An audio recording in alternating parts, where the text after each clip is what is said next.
S'il veut, il fait chaud, s'il veut, il fait frais, s'il veut, il vente, s'il veut, il pleut. Ça ne dépend pas de nous. Mais nous pouvons gérer nos activités à travers ces temps, quel que soit le temps qu'il fait. Qu'il pleuve, qu'il vente, eh bien, nous pouvons planifier nos œuvres. Ce n'est pas parce qu'il pleut que nous allons arrêter nos activités. Ce n'est pas parce qu'il fait frais que nous allons arriver à arrêter nos activités. Non, nous planifions nos activités à travers le temps qu'il fait. Donc, toute perte ou mauvaise gestion des activités de l'homme à travers le temps ou de la part de l'homme dans sa vie contredit l'objectif et le but pour lesquels sont créés l'univers et l'homme. L'incombe par conséquent à ces derniers de programmer son existence, c'est-à-dire d'assigner un objectif pour tout instant de sa vie et un but pour toute action qu'il entreprend. Si on réfléchit un temps soit peu sur les secrets de ceux qui ont reçu de la vie et celui de ceux qui y ont échoué, on trouvera que la réussite des premiers était proportionnelle à la hauteur des objectifs qu'ils se sont fixés et que l'échec des derniers était dû pour la plupart du temps au manque d'objectifs dans leur vie. Parce que c'est vrai, l'introduction est longue, mais ce qui vient sera plus intéressant parce que c'est les règles. Ceci montre clairement la nécessité, voire l'obligation de se fixer des objectifs dans la vie, car un homme sans objectif est un homme à la fois perdu et perdant, car il ressemble à un voyageur sans carte, ni guide, ni destination. Chacun de vous, en sortant de chez lui, s'il ne savait pas que son objectif c'est d'arriver ici dans cette salle, eh bien, où est-ce qu'il va aboutir? Il va aboutir peut-être route Filengue ou Lazare ou Taladje. Il marche sans but. Où est-ce qu'il va? Donc, c'est comme ça, il faut avoir un objectif dans la vie. Il faut savoir d'où on part, où est-ce qu'on veut arriver et quelles sont nos possibilités d'y arriver, justement. Qu'est-ce qu'un objectif? Quelles sont ces différentes catégories? Quels sont les avantages de se fixer des objectifs dans la vie? Comment atteindre ces objectifs? Voilà, entre autres questions auxquelles nous allons répondre, Inch'Allah, à travers donc, cette formation, comment se fixer des objectifs dans la vie. Alors, là, je vais être vraiment rapide, comme je l'ai dit. Ce qui est déjà dit dans l'introduction, c'est un résumé, en tout cas, de tout ce qui va suivre. La définition du mot objectif varie plus ou moins en fonction du domaine dans lequel on se situe, car il y a plusieurs domaines dans lesquels ce mot est utilisé, entre autres l'administration publique, l'armée, l'audiovisuel, l'économie politique et sociale, l'éducation, la médecine, la photographie, la physique, les télécommunications, la gestion. Tout ça sont des domaines. Ce sont des domaines dans lesquels intervient le mot objectif. Mais nous, ce qui nous intéresse, c'est surtout les derniers domaines, le domaine de la gestion, le domaine donc du développement personnel. Sur ce dernier plan, il y a deux sortes de définitions à retenir, à savoir la définition littérale et la définition technique. D'abord, la définition littérale.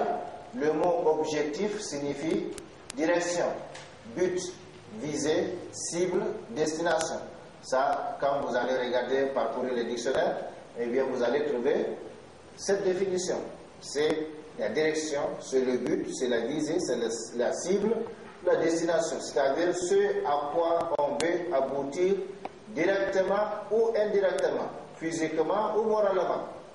Parce qu'il y a des objectifs moraux, comme il y a des objectifs aussi physiques. Par exemple, je veux le Niamey à Zender. Zender, c'est donc mon objectif, ma visée, ma destination. Maintenant, nous allons voir qu'il y a des étapes intermédiaires. Même si c'est par avion, eh bien, il y a des étapes intermédiaires. L'avion ne peut pas sortir de chez moi pour aller directement me déposer à Zender. Il faut que je me rende quelque part, il faut que je remplisse certaines formalités, ainsi de suite. Ça, c'est donc la définition, s'il vous plaît, littérale. Définition technique. L'objectif d'un homme est ce qu'il souhaite obtenir, réaliser, concrétiser, devenir, etc., en posant un ou plusieurs actes intermédiaires. Donc là, comme vous le voyez, c'est souligné, en posant un ou plusieurs actes intermédiaires. Sinon, cessez de rêver. S'il n'y a pas d'acte que vous posez, s'il n'y a pas de sacrifice que vous déployez, que vous faites, eh bien ça, ce n'est pas un objectif. Et les miracles n'appartiennent qu'à une poignée de personnes qu'Allah subhanahu wa ta'ala a choisies et dont la plupart ne sont plus de cette terre à savoir les prophètes. Donc, voilà la définition technique. L'objectif d'un homme est ce qu'il souhaite obtenir, réaliser, concrétiser, devenir, etc., en posant un ou plusieurs actes intermédiaires. C'est bon? On peut passer?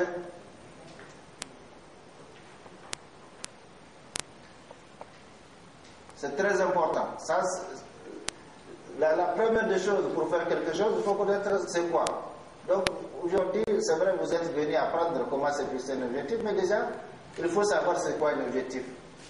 Donc, surtout la définition technique. Cette définition-là, c'est donc ce qu'il souhaite obtenir, ce que l'homme souhaite obtenir, ce qu'il souhaite réaliser, ce qu'il souhaite concrétiser, devenir un enseignant, devenir un maître conférencier, devenir se marier dans un mois ou dans 2 ans, etc. Donc chacun, les objectifs ne sont pas généraux. Il n'y a pas d'objectif standard, bien qu'il puisse y avoir des similitudes entre les gens. Mais ce qui est important, c'est qu'il faut souligner en posant un ou plusieurs actes intermédiaires. Remarque, ces remarques sont importantes, il n'y en a que 2, ou combien? Remarque, l'objectif est fonction de la situation de l'homme, de ses capacités et de ses ambitions. Si par exemple mon objectif, cette année 2013, c'est d'aller au Hajj, en tant que musulman, visiter la maison d'Allah subhanahu wa ta'ala, accomplir le 5e rite de ma religion, eh bien, vous voyez que cet objectif-là, il ne suffit pas de le formuler seulement. Il y a certainement des actes intermédiaires à entreprendre, des actes à poser d'ici le moment du Hajj. Et c'est pas tout le monde qui a les moyens d'accomplir le Hajj. Donc c'est la raison pour laquelle l'objectif est fonction de la situation de l'homme, de ses capacités et de ses ambitions. Un objectif sous-entend quoi? Sous-entend, ça c'est la deuxième remarque. Un objectif sous-entend. Si vous n'avez pas ces sous-entendus dans votre objectif, cela veut dire que c'est juste ce qu'on appelle en arabe umniya ou tamanni. C'est juste un vœu, c'est juste un souhait, c'est juste un rêve de vous. Je vais devenir ceci, je vais faire cela. Je vais arriver le premier à Zender dans la course Niamey Zender et il est là couché sur son lit. C'est ça notre situation. Je vais faire ceci, je vais faire cela, mais on n'entre pas à rien. Donc, un objectif sous-entend une planification préalable. Vous voyez, même Allah subhanahu wa ta'ala nous apprend la planification. Il a créé, la première des choses qu'il a créées, c'est la plume. Ensuite, il a dit écrit. La plume dit qu'est-ce que je vais écrire, Seigneur? Il dit écrit tout ce qui va se passer dans l'univers. Et le prophète précise, et cela 50 000 ans avant la création des cieux et de la terre. Un objectif sous-entend des moyens physiques ou moraux. Vous voulez aller à la Mecque? Eh bien, les moyens moraux, physiques, etc., il faut avoir les moyens. Il faut avoir au moins les prix du billet. Eh bien, si vous n'avez pas les prix du billet, les moyens physiques, c'est vos pieds. Il faut vous engager.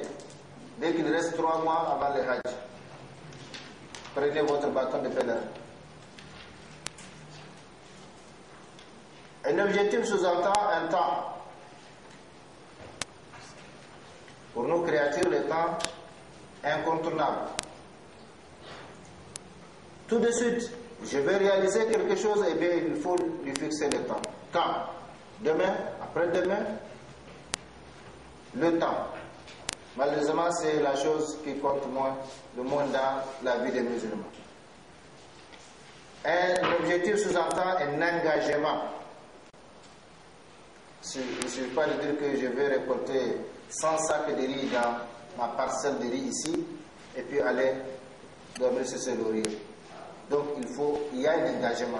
Je vais être le premier de ma classe, et puis maintenant, vous voulez regarder toutes les chaînes de Niamey, vous captez celle-là, vous passez à l'autre, ou bien regardez toutes les pages de l'internet et vous voulez être le premier de votre classe. Donc il faut un engagement. Un objectif sous-entend quoi? C'est le plus important, un résultat. un résultat. C'est pourquoi tant que vous ne fixez pas votre objectif, nous allons le voir. De cette façon, s'il n'y a pas ces facteurs sous-entendus dans votre objectif, eh bien, comme je l'ai dit, ce n'est pas en réalité un objectif. Par exemple, mon objectif dans cette vie est l'adoration correcte d'Allah subhanahu wa ta'ala. Sinon, tout le monde adore Allah d'une façon ou d'une autre. Même ceux qui ne sont pas soumis de façon volontaire, eh bien, ils adorent Allah subhanahu wa ta'ala. Parce qu'ils ne peuvent pas se passer de manger, de boire, de dormir. Ça fait partie. Au-dessus de tout détenteur de savoir, il y a un plus savoir. Résultat, pourquoi j'ai fait tout cela? Obtenir l'agrément d'Allah subhanahu wa ta'ala.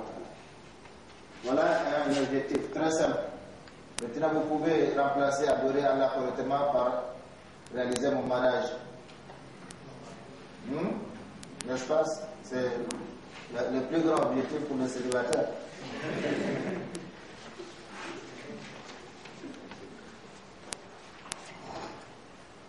Après cela, différentes catégories d'objectifs. Selon le temps, les objectifs se répartissent en 3 catégories. Les objectifs à court terme, ce sont les actions à entreprendre immédiatement pour démarrer un projet ou une entreprise.